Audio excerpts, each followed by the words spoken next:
اور میں یہ بھی عرض کرتا چلوں کہ ہمارے بعض اتحادیوں کو اس بات پر شدید تحفظات ہیں کہ ان سے بات نہیں کرنی اور کسی طرح کی کوئی فیس سیونگ نہیں دینی.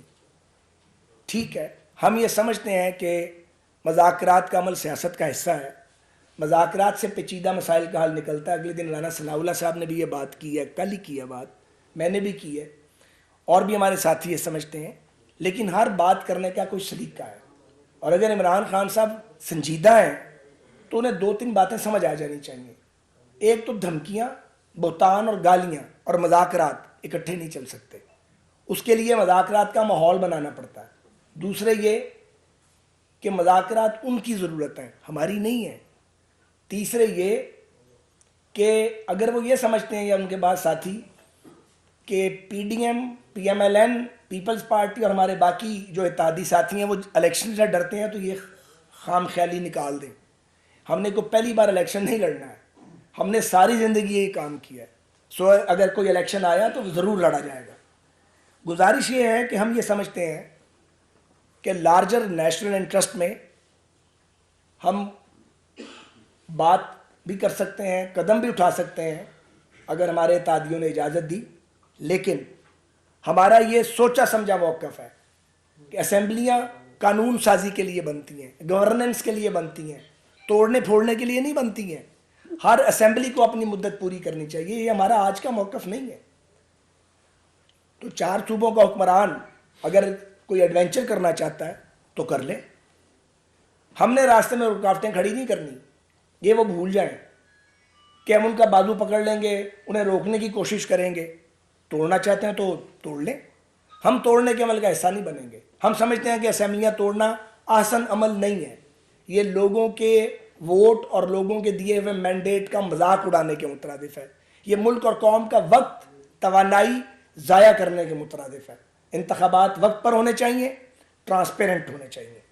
لیکن ہم یہ ضرور کہیں گے کہ اسمبلیاں اگر آپ نے توڑی خان صاحب تو بے آسرا آپ نے ہونا ہے، ہم نے نہیں ہونا. کیونکہ 2 صوبائی حکومتوں پر اور 2 ریاستی حکومتوں پر آپ کا خرچہ چلتا ہے. آپ لانگ مارچ بھی اسی خرچے سے کرتے ہیں، اپنے جلسے بھی وہیں سے سجاتے ہیں، اور اگر بھاگتے ہیں پتہ نہیں کس خوف کے تابع اور اسلام آباد نہیں آتے تو پناہ بھی جا کے کبھی پشاور میں اور کبھی لاہور میں لیتے ہیں یا ایبٹ آباد میں چلے جاتے ہیں. تو ہمارا کوئی مسئلہ نہیں ہے.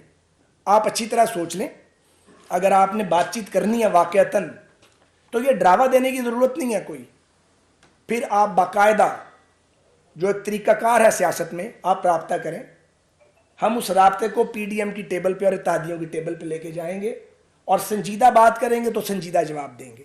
لیکن یہ بھول جائیں کہ آپ آئینی بحران پیدا کریں گے اور ہم سب آپ کو آئینی بحران پیدا کرنے دیں گے. انشاءاللہ ملک میں کوئی آئینی بحران پیدا نہیں ہوگا.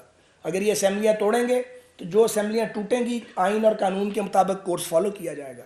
سندھ اسمبلی موجود رہے گی انشاءاللہ، بلوچستان کی اسمبلی موجود رہے گی، نیشنل اسمبلی موجود رہے گی. بات رانا صاحب نے بات کرنی اور بھی دوستوں نے، ہر بار ان کا یہی کام ہے. یہ اسمبلیوں میں جاتے ہیں، استعفے پھینک کے وہاں سے بھاگ جاتے ہیں. ہم ان کے استعفے اٹھا کے تو وہ لیے پھرتے ہیں، بچائے پھرتے ہیں کہ یار ان کے استعفے آ گئے ہیں، ان کو پتہ نہیں سیاست کب آئے گی، یہ لوگوں کے ووٹ کا مذاق اڑا رہے ہیں، اور پھر ان کے استعفے ان کو واپس کرتے ہیں. تو لگتا ہے کہ اس بار بھی ہمیں یہ کرنا پڑے گا. ابھی بھی ان کے استعفے لے کے ہم بیٹھے ہوئے ہیں، پہلے بھی یہ یہی کام کرتے تھے. تو میں عمران خان صاحب آپ کو مشورہ دینا چاہتا ہوں، اپنی جماعت کی جانب سے سنجیدگی اختیار کریں، کچھ سیاسی تدبر اپنے اندر پیدا کریں، کچھ گہرائی پیدا کریں. تانے بہتان دے کے، دھمکیاں دے کے، جھوٹ بول کے، سازش کر کے اور سہولت کاروں کے ساتھ مل کے یہ جو آپ کھیلتے رہے ہیں، امپائر کے ساتھ مل کر آپ کہتے تھے میں کبھی نہیں کھیلا، آپ کھیلے ہی ہمیشہ امپائر کے ساتھ مل کے ہیں. سیاست میں تو آپ نے یہی گند کیا ہے، یہ گند نہیں چلے گا. یہ پاکستان جو ہے کسی کی بھی جاگیر نہیں ہے. اوور ٹو رانا ثناء اللہ خان صاحب. میرا خیال ہے کہ آپ نے جامع بات جو ہے وہ کر دی ہے، اور یہی آج ہماری جماعت کی جو میٹنگ ہے اس میں انڈر دی لیڈرشپ آف میاں شہباز شریف صاحب وزیر اعظم صدر پاکستان مسلم لیگ نون، تو یہی ساری چیزیں ڈسکس ہوئی ہیں. میرا کویشچن لے لیں. اچھا ڈاکٹر صاحب یہ بتائیے گا کہ جیسا سعد بھائی آپ نے بتایا کہ اب صورتحال یہ ہے کہ اگر عمران خان یا تحریک انصاف کی جانب سے رابطہ ہوتا ہے تو کیا آپ ان کے ساتھ ٹیبل پر بیٹھنے کے لیے تیار ہو گئے ہیں؟ یہ سمجھا جائے کہ نون لیگ اور پی ڈی ایم کی جماعتیں جو ہیں اگر وہاں سے سیریس بات آتی ہے یا سیریس کو بیٹھنے کی بات ہوتی ہے تو کیا بیٹھ جائیں گے آپ ان کے ساتھ؟ دیکھیں یہ بات خواجہ صاحب نے بڑا کیٹیگوریکلی اس کا جواب دیا ہے کہ ہم سیاستدان ہیں، اور سیاستدان جو ہے وہ کبھی بھی جو ہے وہ مذاکرات سے کبھی بھی بیٹھنے سے انکاری نہیں ہوتے۔ یہ واحد ایسا سیاستدان اس ملک پہ مسلط ہوا ہے، بدقسمتی ہے اس ملک اور اس قوم کی، کہ جس نے جس طرح سے بتایا گیا کہ 4.25 سال اپوزیشن کے ساتھ اس نے ہاتھ تک نہیں ملایا، بلکہ ایک واقعہ خواجہ صاحب کے ذہن میں بھی ہوگا کہ جب پلوامہ کا واقعہ ہوا تھا، آپ یقین کریں کہ تمام جماعتوں کے 5 سینئر لوگ، یعنی زرداری صاحب واز دیئر، میاں شہباز شریف صاحب قائد حزب اختلاف واز دیئر، تمام جماعتوں کے لوگ، یہ جو آئی کہ مولانا اسد محمود، 1.5 گھنٹہ اس کا انتظار کیا اس بریفنگ کے لیے، جو بریفنگ کے لیے بلایا تھا آرمی کی لیڈرشپ نے، اور he was there in parliament building, اور آرمی چیف اس وقت جو فارمر آرمی چیف خواجہ اپنا قمر جاوید باجوہ صاحب تھے، وہ اس کی منت کرتے رہے کہ بھئی ساری اپوزیشن آگے بیٹھی ہے، یہ بریفنگ جو ہے وہ آپ کی صدارت میں ہونی ہے، ہم نے بریف کرنا ہے، یہ قومی یکجہتی کا میسج جائے گا پوری دنیا میں، تو آپ مہربانی کریں آپ چلیں۔ انہوں نے کہا کہ نو، میں نہیں جاؤں گا، میں ان کے ساتھ نہیں بیٹھ سکتا۔ تو یہ اس کا رویہ رہا ہے۔